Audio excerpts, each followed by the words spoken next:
Good morning, everyone. I'm Rick Stanley, your host on Chamber Talk on 104.3 Seacoast Oldies. Thank you for joining me this morning. My guest is smiling. He was here last week. He's back because we never finished the conversations, and I'd love to have him. Kevin McKeon, thank you for being with us. Always a pleasure. Yeah, and a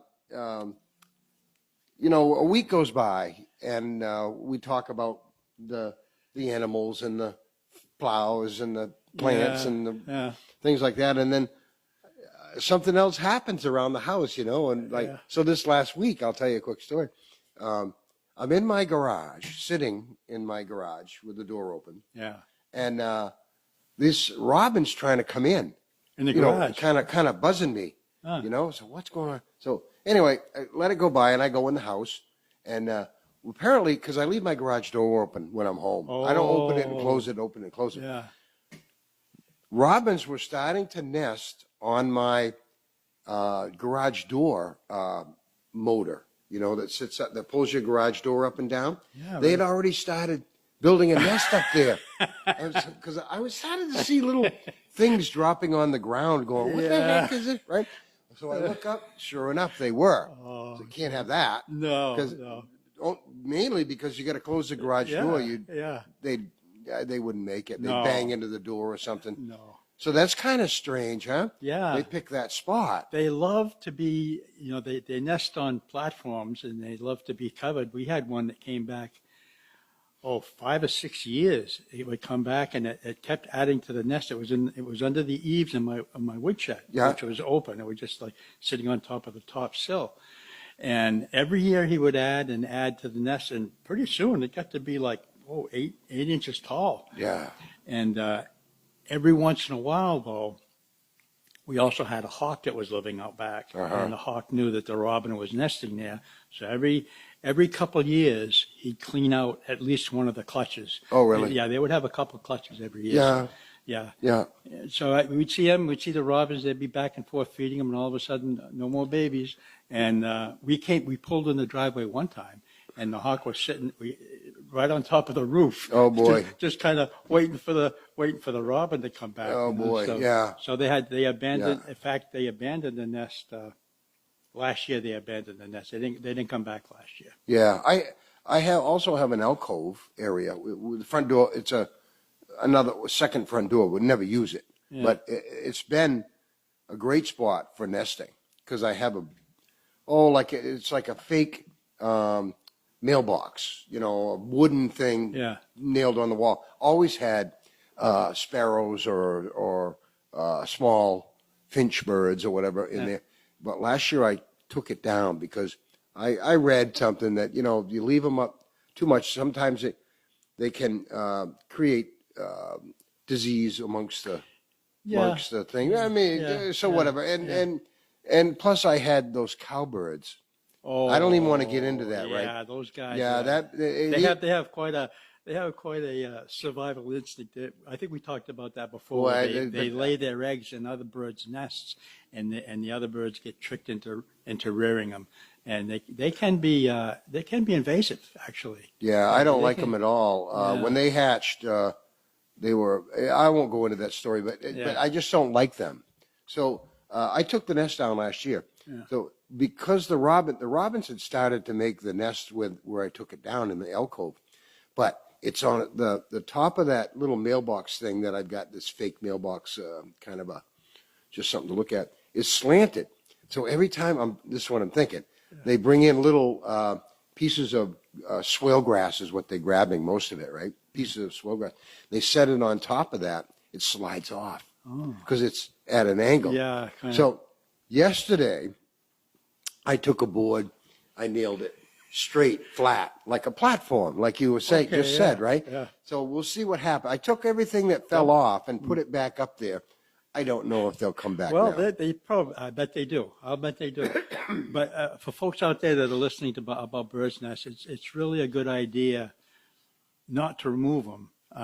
Around your house, sometimes you have to, like one year we had a I think it was a phoebe was building a nest on top of our outdoor light, where the entryway is.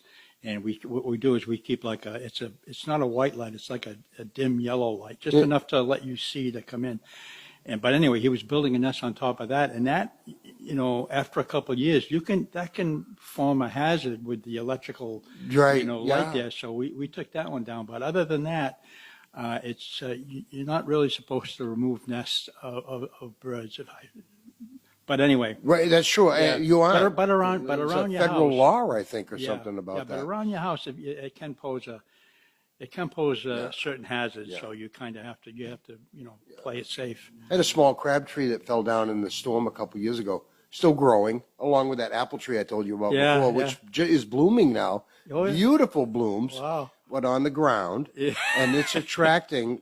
We talk about that after, and so I've got to mow around all this stuff. I never had to. Now I got to mow around it. It's like, oh, am I doing the right thing here? So I'm mowing. I'm walking around with my weed whacker around these trees I can't mow too close to because I can't get my tractor underneath them. Mm. And there's a robin's nest like head high right there. That's low. And they were, very concealed. Yeah. Because the tree's down and, it's thick and it's yeah. a good, and so I think, and I've got other birds. I'm not so sure that the hummingbirds are nesting in the big apple tree that fell down. I haven't found the nest yet, but they're small. Yeah, this is really, really small. Yeah, I saw pictures of them. Yeah. So it creates new habitat. My trees that fall down creates hassle with my neighbors, but the trees themselves have created a nice habitat. Oh yeah. I told you, send you a picture the other day. It was a picture of the Tree inside of a pipe. Oh no, that too, but the tree frog I sent you. Oh, the tree frog. Was that on your apple tree? That was on the tree that fell down. It looked like I said, that looks like a fruit tree. Yeah, those tree frogs are something else. They're like chameleons.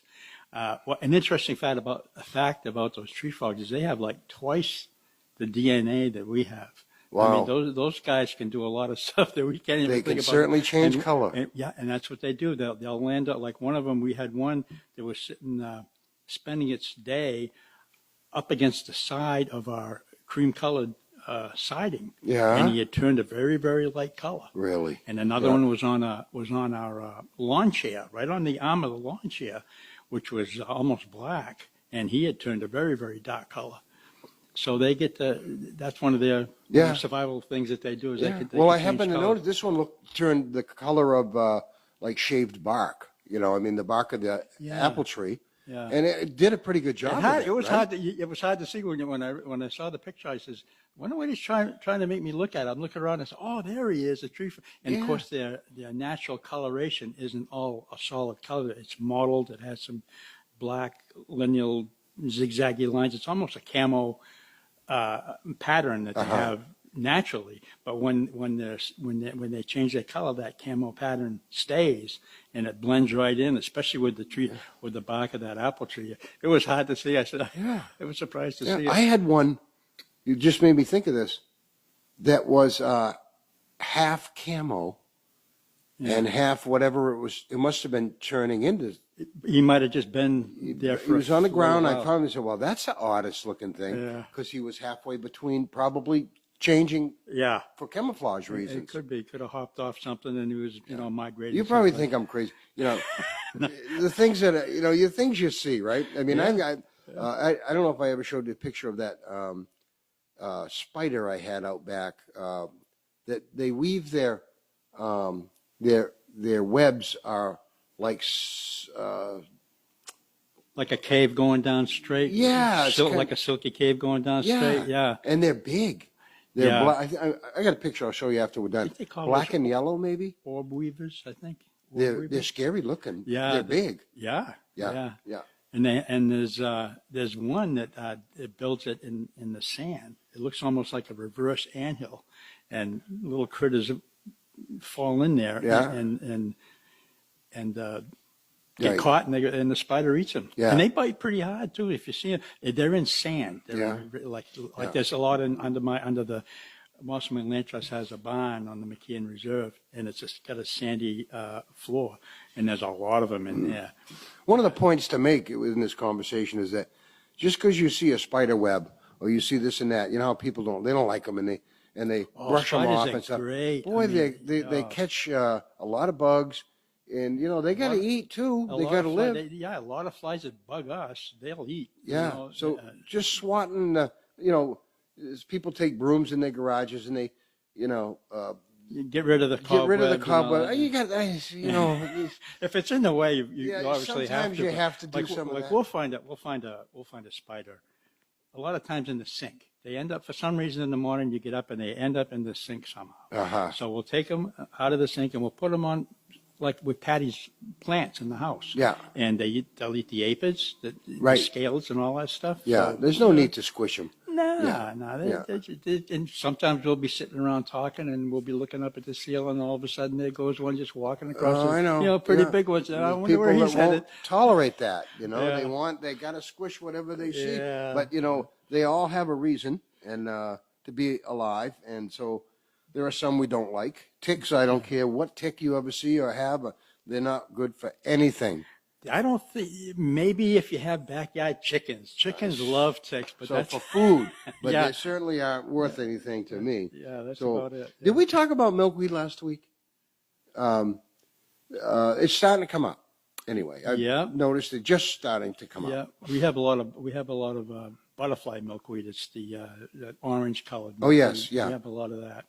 And up on the ridge, where you used to live, there's a lot of it up there. Uh-huh. Different fields have it. That's not the butterfly milkweed, but I guess I don't even know the name of it. I'm kind of embarrassed to say the regular milkweed. that you see. For anybody noticing milkweed when it flowers, the smells are awesome. They really smell like lilac. Oh. You didn't notice that, huh? Nope. yeah. I don't think I've ever put my nose Well, into the milkweed. when they, I'll have to try that. you're gonna I'll probably sneeze from all this. You're gonna be amazed at the smell. It's quite Yeah. quite strong. There's a lot of wildflowers that give off a really good scent, but most of them are low to the ground, so you don't really get too low. You don't want to get down on your hands and knees and smell them. But there's one, the Mayflower. When the Mayflowers come out, that's worth getting on your hands and knees to smell Really? because Yeah. those things smell great. Yeah. But they're only a couple inches off the ground. But they may have come and gone by now. But oh, what a beautiful smell! Yeah. Mayflowers. Yeah. Yeah, it's that time of year. They're all coming out, and the dandelions are everywhere. So we're starting to see my hummingbird feeders going crazy. I had to fill it up again. Speaking of last hummingbirds, week. one of their major food sources, of course, everybody knows that they eat nectar from flowers and blossoms, but they eat a lot of spiders. Oh, really? Spiders are a main food source for them. And they use the webs to make their nests. So Wow. they'll take Really? Yeah. I want to find a nest. I've never found a hummingbird nest. I've seen pictures. They are very small. Yeah, they're real tiny. And you got to be careful, especially if you're pruning stuff this year. You got to watch out. Birds are nesting. Yeah. And time to prune is in fall usually. or Even- early spring, but not Yeah. now. Just because it's nice and you can get out, because birds use that for cover, and they are nesting. So you got to be careful with that. Yeah. You know. And you want the birds around too. You want them to nest around your house because like we mentioned, they eat a lot of bugs. You can sit out on your deck and stuff and not have to worry about so many bugs. So the birds are your friend. Yeah. Attract them and plant a lot of native flowers that they like that will attract the bugs that they eat. Exactly. Yeah. Oh, and another thing too, most people might not know this, is that when birds are nesting and rearing their clutches, most of people have bird feeders with seeds, but baby birds can't eat seeds as a rule. They have to eat caterpillars, and those juicy caterpillars give them all the protein that they need. I read an article, a piece on this girl did a research on some chickadees and how many caterpillars it takes to rear a chickadee. It's in the thousands. Really? It's in the thousands. It's amazing how much. And most of the caterpillars are moths, not butterflies. It's like 15 to 17 to 1. Really? Moths to butterflies. Yeah. So if you're spraying your lawn, it's not a good thing. If you're putting chemicals on your lawn, the bird parents can't really feed their young. Well, they will, but they could be chemicals on these? Lawns generally are an environmental desert. I mean, you have it, it looks nice. Everybody, you have a nice green lawn, and it does look nice. It's easy to walk on. It looks like a green carpet. But environmentally, there's nothing there. Maybe ants. You might have some ant-eating birds, northern flickers, or maybe some crows. Maybe even some woodpeckers will land on your lawn when they find an anthill, and they'll eat the ants. But other than that, your lawn does absolutely nothing for the landscape or the environment. So, one of the things that folks have started to follow now is the no mow may. Yeah. And that lets some of the wildflowers will come up, and that's the first thing the bees get to eat is some of the dandelions and stuff. And I know at our place we have like the whole front yard we planted in with meadow seed, which is beautiful now. And so you're not mowing anything out there. Not only nothing. And what the meadow does is it's a natural. It's a mixture of all native seeds. Yes. Yeah. And what that does is that attracts the birds. Well, attracts the bugs, which in turn attracts the birds. And through the birds' droppings, you get other native seeds that drop down. Yeah, so we're getting all kinds of. Patty looked out the other day. She says, "Where the heck did that plant come from?" It was a yellow. It was a. She told me what it was. I forgot what it was, but it was some kind of yellow plant. Yeah, we didn't plant those. We've had those. Yeah, she says that's the second year they've come up, and more of them. And so they also reproduce seeds too. Right. In those scatters. So if you plant like a native meadow mix. American Meadows is a company that can sell native seeds for this area, and it's great. And we have it's like a little small patch of little small Garden of Eden, so to speak. There's all kinds of birds that need less water, right? You don't have to water as much. Don't have to water anything. We don't water it. We don't water it at all. It's beautiful. Yeah. Yeah, and you save. You're not polluting with the lawnmower. Right. So it makes us feel good anyway. Yeah, I know. We can't all. It's tough. Not everybody treats nature the same as anybody else. Well, and people have different ways. Yeah, and you have peer pressure too. You have the neighbors. When I was working at the shipyard, there was these two guys, and they had a contest. They lived close together. In fact, they worked in the same shop at the shipyard, and they had a lawn contest to see who could maintain the greenest, most manicured lawn. And that was their thing. I mean, that was their hobby. And that's what they did all summer long. Yeah. But, it's fun for them. Okay, fine. But just be aware that it's not doing nature any good for folks to do that. Right. So you can't find birds can't find any caterpillars to feed their young. No, there's or nothing anything, there. Bugs or anything, because you've killed them all to have a green lawn. Yeah. I like a green lawn, but I don't go. I'm not excessive. Patty mowed the lawn that we do keep. Patty mowed it yesterday, day before yesterday. I think it was the day before yesterday. And I looked out, and it was a mess. I mean, it needed to be mowed because we had so much rain, and she couldn't mow because it was raining. So the first nice day she's out there with the lawnmower, she's mowing the back, and I looked at it, I said, "Boy, Patty, that looks really nice, And but what we're doing is whenever we see a patch of flowers, we just kind of mow around them. Yeah. And the patch keeps growing and growing and growing. And pretty soon, it's going to be a nice little wildflower area where we won't have to mow, and it's a lot prettier to look at than green. I think so. Yeah. I don't practice what I preach all the time. I do mow, But I like you. I live in the woods. I live outside of town. I live in the woods. So I'm not eliminating every possibility of survival for animals on my property. There's plenty of places, and I got a pond down there, and I've got woods, and I've got a garden area, and I got trees laying down. I won't cut for more. Oh yeah, a downed tree is one of the best habitats you can possibly keep for nature. I mean, the things will live in it, under it, on it. Yeah. Like you say, the birds will nest in it. I almost nice don't landing spot for them. I almost don't dare weed whack under it now because of that tree frog I found. Yeah, they're hard to see. So yeah. And I got to be careful or I get spread around because otherwise the grass under that's growing up. Oh yeah. And it would look nicer if it was cleaned underneath it, but again, you're defeating some of the purpose. Eventually, eventually that grass will grow, and you'll get some native. The wind-blown seeds will take over, and you'll get some stuff. The dandelions will come, and then you'll get some bluets and some different, some violets will come in. All kinds of little flowers will start to come in. Yeah, and then you just mow around it. I picked up some seeds. They were at the garden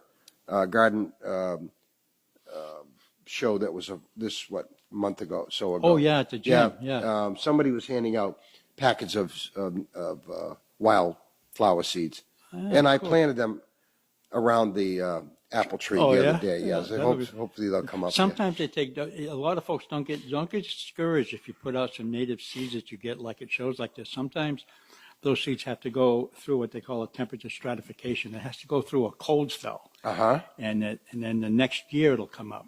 I found some. I found a beautiful, one of the biggest spice bush plants I've ever seen out back near a swamp on a reserve. And I collected some seed and I planted them.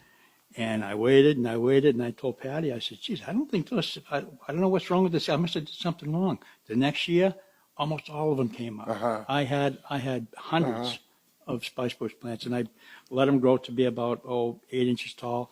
And I took them in clumps and I planted them all different places out in the woods. So there's good idea. Yeah. So there's a spice bush. Lupins are like that. I sometimes dig them here or there and plant them around my house, and they're not good that first year. It takes a couple years for them to catch on. A lot of seeds are like that. Yeah, especially the nut seeds. For sure. Hickories and stuff. Yeah. I picked up for the first time sunflower seeds, the big ones. They call them Russian sunflower. The great big head. Their heads like a football. That's a funny like story. a basketball, I guess. Yeah. Did they come up? Not yet. I just planted them. Oh, okay. Yeah. So we had some. Weeks. Yeah, we had some. Was it last year? Yeah, we had some of the community gardeners. For some reason, a lot of them plant sunflowers. Really? And usually it's towards the side. They don't want to plant them in the middle because they're big and they keep them to the outside of their little beds. So a couple of them planted the big ones, and they couldn't pull them up. Oh. So I took my son. I got a hold. Hey, Kev, can you come over here and check this out? How do I get rid of this? I'll take care of that. So I took a pocket saw and I had to saw the stalk off. Really? And when I went to pull the roots up, it actually pulled the corner boards apart. Really? From the raised beds. Really? Yeah. Now they were doing that for what? For the seeds? Or do they let the birds have the seeds? Some of the folks that have beds there, they'll just plant flowers to look at. They'll pick them and bring them home, or they just go there and it's almost like an extension of the backyard that they don't. Some of them don't have any place to plant anything, and they want to be active and plant flowers and stuff. Several gardens there have nothing but flowers. We're talking about the community garden, community which garden, we were going to get into. We're not going to get into much of it today, but you kind of oversee, can I say oversee the community garden? Well, Patty and I are kind of pulling back a little bit. Laura Gorwala and Bud Johnston now are pretty much managing that now. Well, you go by that. It's next to your property. Every day. Go to the trails and down through there. Yeah, there's a big parking lot out front of the garden. It's actually another trailhead for the trails out back in the reserve, so it gets well used. In fact, they're making a parking lot now for the ADA beds that hopefully will be ready to plant sometime this year. Maybe if not this year, probably next year. Right. Yeah. And there's also a place they got a hold of people who advocate for horse riding, which they can do in the reserve, and it ties into the rail trail. So they have a nice place to ride horses back there, and there's a place where you can park probably 3 or 4 horse trailers too. Really? So yeah. Oh, that's pretty cool. Yeah, it's nice. Yeah, Jean Noon was down there the other day. She rode down from her farm and she was out riding. She's got sheep and goats and things like that, right? Yeah. She has sheep and goats, and when they do the farm walk, usually she has a little barbecue set up. That's a nice little, nice place she has. Really, she's a good steward of her farm. Quickly, I guess you got things planted in the ground to eat yet? I mean, you planted anything? Oh yeah, we got in fact, I was talking to Patty yesterday. She said, when are we going to have some garlic scapes? She says, oh, that's going to be a few more weeks yet. But yeah, we plant garlic in the fall. Right. And, oh yeah, we put, let's see what's in the ground now. Beans, I think she planted some beans. She transplanted some broccoli. I think she has kale. Wow. Spinach, carrots. You got a lot. You got a good Cabbage. sized garden for sure. Well, right? we got a lot of Yeah. different raised beds out Yeah, back yeah. in the back. We don't of have the- much anymore. Garlic. Susan likes garlic, and she plants it in the fall, Yeah. and you use a lot. She makes a garlic Pesto. pesto. She Garlic makes that. pesto. Yeah. Yeah, that's good. She got that from one of the. She got the recipe or how to do that from one of the farm walks. Yeah. One of the Davis boys up on the ridge they were selling it during the farm walk, and Susan and Sarah bought one, and they talked with, I don't know, Keith or somebody about it, and told them what to do, and then she started doing it for several years now. She's Yeah. been making her own. Yeah, they were Taste, good yeah. advocates for garlic. You could stop in there and you have I think they had like toast points with little pieces of Yeah, garlic yeah, pesto on it. It was good. Well, Susan, that's what she makes now once a year. A lot of it too, quite a Yeah. lot of it. So, you mentioned the ADA thing up there. Are all the garden beds? Maybe you don't know this because you're not as hands-on as you were before. Are the beds taken for the year? I don't know if they're all taken right now. Usually there are a few people who get the urge and they'll put in for a bed, and then we'll hear from them maybe a month afterwards saying that they decided something they come don't up, want a yeah. bed. So it's always a good idea to go to the Mouse and Wheel Land Trust website and fill out an application. You can be put on a waiting list. Okay. And that way, when the bed opens up, Yeah. it doesn't go, it doesn't lie fallow. Somebody else can Right. use it. Even if it's a little late, you can still plant a lot of stuff that grows Yeah. quick, So if somebody's listening this morning, if they're interested and think you still might want to be involved in the community garden, you can go on the website, Mouse and Wheel Land Trust website, and get a hold of somebody that will tell you if there's any garden Well, space there's a up there. form there, and there are contact phone numbers that you can call. You can call Laura or call Bud, and they'll fill you in with all Yeah, the good. specifics. Yeah. Good. Yeah. All right. Well, I'm going to think it'll be a few weeks before I invite you back. Because I got to wait for things to happen around my yard so I can bring them up. But as I find things, anybody listening, I like to send pictures to Kevin. He goes, "Hey, look what I see in my yard," and it's just kind of fun to. 'Cause I don't know what everything is, and never claimed to do that. But some interesting things happen around your yard if you just kind of observe. And out on the trails too. You go out on the trails. I was out there this morning, and I heard. I have a little app on my phone that you listen to a bird, and it tells you what kind of bird it is. And I couldn't quite see the bird, but it was a Louisiana water thrush. Whoa! And there was a little notation that came through on the bird identification app that says that it looks like it's probably a rare bird. So that's kind of cool for folks who want to go out walking. They can download it's called Merlin. The Cornell University folks put it out. It's free. You download it on your phone, and you can just turn it on, and even as you walk, it'll stay on if you want it to throughout your walk. And then when you come back, you can listen to all the birds that you've heard. Yeah. And then you can also say, "Oh, I think that was a chickadee." So you press on the chickadee, and it'll tell you. You can listen to the different sounds that they have on the website. Yeah, somebody from New York, or even around here. I mean, like I yeah. mentioned, I heard there was two birds that I haven't heard. It was a black-throated green, I think, and the Louisiana water thrush. I said, what the heck are those guys doing here? I use that app myself, so it's very good. Kevin, thanks a bunch for coming this morning, and certainly you'll be back. I know you will, because I'll call you. But I'm Rick Stanley, your host of Chamber Talk on 104.3 Seacoast Oldies. My guest today has been Kevin McKeon, frequent guest, and we will surely have him back. So thank you for listening to Chamber Talk, and hope you'll join me again next week.